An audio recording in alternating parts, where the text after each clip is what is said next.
perkenalkan, nama saya Yunar Cassandra Tania. Hari ini saya dengan rekan saya Violina Tejayanti akan membahas mengenai Community Relation and Corporate Social Responsibility. Dalam menjaga keberlangsungan suatu usaha, sebuah perusahaan sudah sewajarnya menerapkan strategi untuk berkontribusi secara aktif kepada masyarakat kota dan juga kepada negara.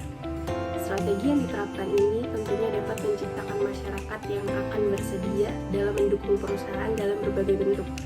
Misalnya, membeli barang ataupun jasa, perusahaan dipilih sebagai tempat bekerja ataupun berinvestasi.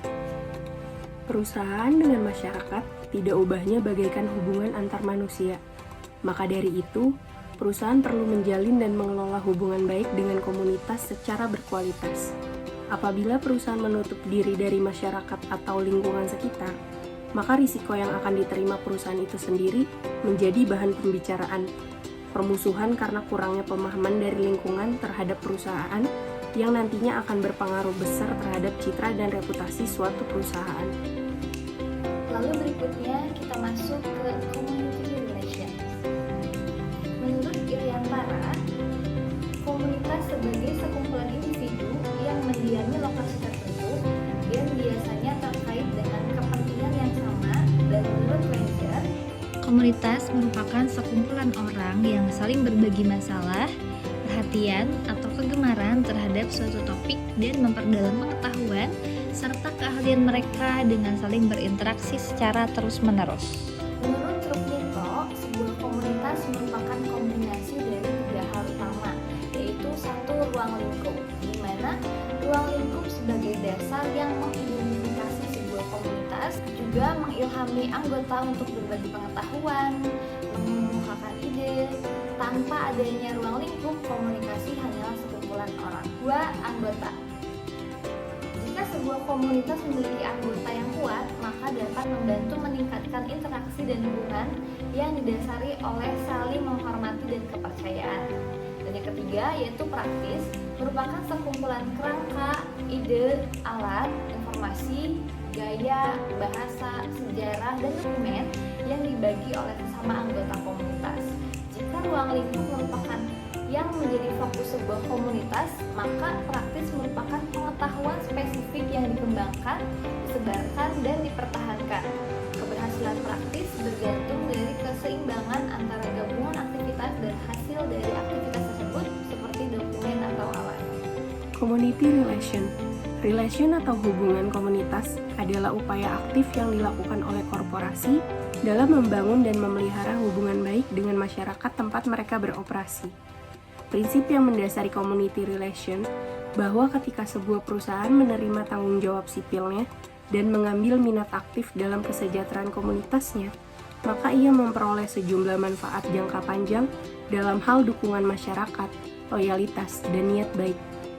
Hubungan yang baik ini dapat terjalin melalui interaksi, berbagi barang, layanan, fasilitas, waktu, sehingga semua itu dapat menjadi ikatan emosional lingkungan terhadap perusahaan semakin meningkat. Melalui interaksi tersebut, dampaknya dapat dirasakan oleh kedua belah pihak, yaitu lingkungan akan menjadi lebih baik. Komunitas bukan lagi orang yang tinggal pada lokasi yang sama, tapi juga menunjukkan terjadinya interaksi di antara kumpulan orang-orang tersebut. Dalam pengertian klasik, komunitas dipandang hanya salah satu bagian dari publik yang dilayani dalam kegiatan PR yang dikategorikan sebagai publik eksternal. Namun dalam praktik PR mutakhir yang cenderung mengganti dan mengubah istilah publik dengan community, komunitas adalah semua stakeholder yang dilayani organisasi. Menurut mantan staf Community Relation Beltofon dalam buku Public Relation and Community Relations yang ditulis oleh Yosal Iriantara, hubungan organisasi dengan komunitas bukan sekadar soal bertetangga belaka. Karena itu, hubungan organisasi dengan komunitas lebih tepat dipandang sebagai wujud tanggung jawab sosial organisasi. Hubungan dengan komunitas merupakan usaha titip diri kepada lingkungan, kepada penduduk sekitar agar tidak mengganggu dan dapat mempertahankan citra perusahaan di mata publik. Seperti yang diungkapkan oleh Wilbur Bill Pick dalam karyanya Community Relation yang dimuat Leslie's Public Relation Handbook. Hubungan dengan komunitas sebagai fungsi hubungan masyarakat merupakan partisipasi suatu lembaga yang berencana, aktif, dan sinambung dengan masyarakat di dalam suatu komunitas untuk memelihara dan membina lingkungannya demi keuntungan kedua pihak, lembaga, dan komunitas. Kutlik dan Center juga menitikberatkan pada pentingnya partisipasi yang nyata. Dalam bukunya Efektif PR mengatakan bahwa dalam rangka pelaksanaan hubungan dengan komunitas, pentingnya diketahui apa yang didambakan komunitas bagi kesejahteraannya dan bagaimana cara menilai kontribusi tersebut. Partisipasi organisasi pada komunitas itu berkisar pada kebutuhan pokok yang akan tercakup dalam 11 unsur, yaitu kesejahteraan komersial, dukungan agama, berumur panjang atau pendek, lapangan kerja, fasilitas pendidikan yang memadai, hukum, ketertiban dan keamanan, pertumbuhan penduduk, perumahan beserta kebutuhannya yang sesuai, kesempatan berrekreasi dan kebudayaan yang bervariasi, perhatian terhadap keselamatan umum dan penanganan kesehatan yang progresif. Community relation. 1. Ada pengumpulan fakta. 2. Perumusan masalah. Yang ketiga, perencanaan dan pemrograman. 4. Aksi dan komunikasi. 5. Evaluasi. Sebelum seseorang mengambil sebuah tindakan, misalnya seorang PR dari sebuah perusahaan, sebelumnya menjalankan tugas-tugasnya, ia dituntut untuk mengetahui beberapa hal. Yang pertama, apa yang diperlukan oleh publik. Yang kedua, siapakah yang termaksud di dalam publik ini. Yang ketiga, bagaimana keadaan publik dipandang dari berbagai segi.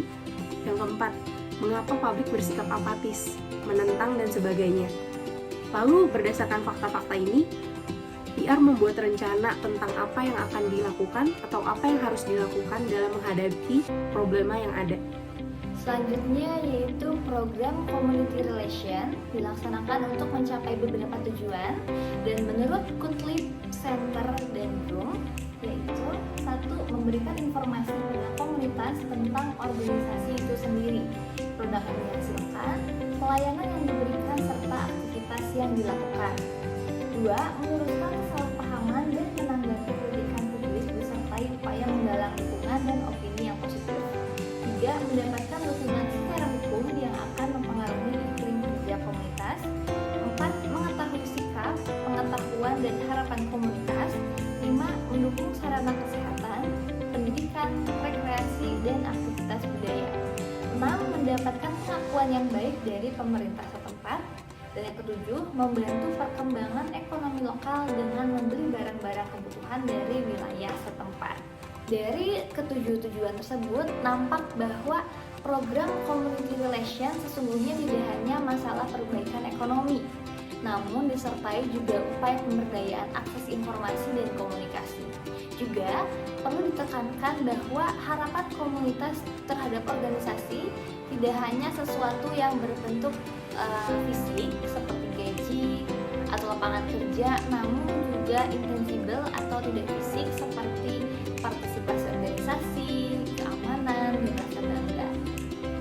Bentuk dan karakteristik komunitas. 1. Besar atau kecil. Keanggotaan di beberapa kelompok ada yang hanya terdiri dari beberapa anggota saja, ada yang mencapai 100 anggota. Yang kedua, ada terpusat dan tersebar. Sebagian besar suatu komunitas berawal dari sekelompok orang yang bekerja di tempat yang sama atau memiliki tempat tinggal yang berdekatan. Sesama anggota komunitas saling berinteraksi secara tetap, serta ada beberapa komunitas yang tersebar di berbagai wilayah. Yang ketiga, berumur panjang atau pendek. Dalam perkembangannya, terkadang sebuah komunitas memerlukan waktu yang cukup lama, sedangkan jangka waktu keberadaan sebuah komunitas sangat beragam, dan setiap komunitas tentunya memiliki masanya masing-masing. Ada yang dapat bertahan dalam jangka tahunan atau bahkan puluhan, namun ada juga komunitas yang berumur pendek. Yang keempat, ada internal atau eksternal. Sebuah komunitas dapat bertahan sepenuhnya dalam unit bisnis atau bekerja sama dengan organisasi yang berbeda. Yang kelima, homogen atau heterogen. Sebagian komunitas berasal dari latar belakang yang sama, serta ada yang terdiri dari latar belakang yang berbeda. Pada umumnya, jika sebuah komunitas berasal dari latar belakang yang sama, komunikasi akan lebih mudah terjalin. Sebaliknya, Jika komunitas terdiri dari berbagai macam latar belakang, diperlukan rasa saling menghargai dan rasa toleransi yang cukup besar satu sama lain. Yang keenam, ada spontan atau disengaja. Beberapa komunitas ada yang berdiri tanpa adanya intervensi atau usaha pengembangan dari suatu organisasi. Anggota secara spontan bergabung karena kebutuhan berbagai informasi dan memiliki minat yang sama. Pada beberapa kasus, terdapat komunitas yang secara sengaja didirikan secara spontan atau disengaja, tidak menentukan formal atau tidaknya sebuah komunitas. Lalu yang ketujuh, ada tidak dikenal atau dibawahi sebuah institusi. Sebuah komunitas memiliki berbagai macam hubungan dengan organisasi, baik itu komunitas yang tidak dikenali maupun komunitas yang berdiri di bawah sebuah institusi. Selain itu, diperlukan juga untuk mengidentifikasi pola hubungan komunitas dengan organisasi. 1. Enabling linkage merupakan bentuk hubungan antara organisasi dengan kelompok sosial yang memberikan otoritas dan kontrol yang memungkinkan organisasi eksis, termasuk hubungan dengan pemerintah lokal, khususnya dengan orang-orang kunci. 2. Functional linkage. Ada dua pola hubungan, yaitu input linkage dan output linkage. Input meliputi hubungan dengan karyawan lokal, kelompok atau asosiasi lokal, dan penyedia bahan-bahan mentah, uang, yang menyediakan input bagi organisasi. Output berkaitan dengan hubungan organisasi dengan organisasi lain yang menggunakan produknya seperti konsumen. Yang ketiga yaitu normative linkage, yaitu merupakan hubungan organisasi dengan organisasi lain yang menghadapi masalah yang sama atau memiliki nilai-nilai yang sama. Dan yang terakhir yaitu diffuse linkage, yaitu merupakan bentuk hubungan dengan elemen masyarakat yang berperan dalam penyebaran opini publik, seperti hubungan dengan media lokal dan para pemuka pendapat lokal. Mengapa sih sebuah perusahaan harus melakukan community relation? Perusahaan tumbuh dan berkembang atas partisipasi masyarakat. Oleh karena itu, perusahaan harus menyadari bahwa hubungan yang baik dengan masyarakat merupakan salah satu pilar pendukung keberlangsungan bisnis secara kontinu. Lalu, sebagai wujud nyata untuk terus menjalin hubungan dengan masyarakat sekitar, perusahaan turut serta memberikan apa yang bisa disumbangkan untuk kesejahteraan masyarakat sekitar. Selanjutnya, community relation merupakan suatu aktivitas yang terencana dari suatu organisasi dan ada beberapa alternatif tahapan manajerial yang ditawarkan. Namun, pada intinya adalah sama saja. Lalu, Kelly mengemukakan adanya 5 tahap manajerial, yaitu riset, penentuan tujuan, penyusunan program dan implementasi, evaluasi, dan diakhiri dengan pendampingan. Lalu kita masuk ke contoh community relation. Yang pertama ada community health, yaitu berupa seperti kitanan massal ataupun pelayanan kesehatan masyarakat secara gratis. Yang kedua disaster relief atau bantuan bencana.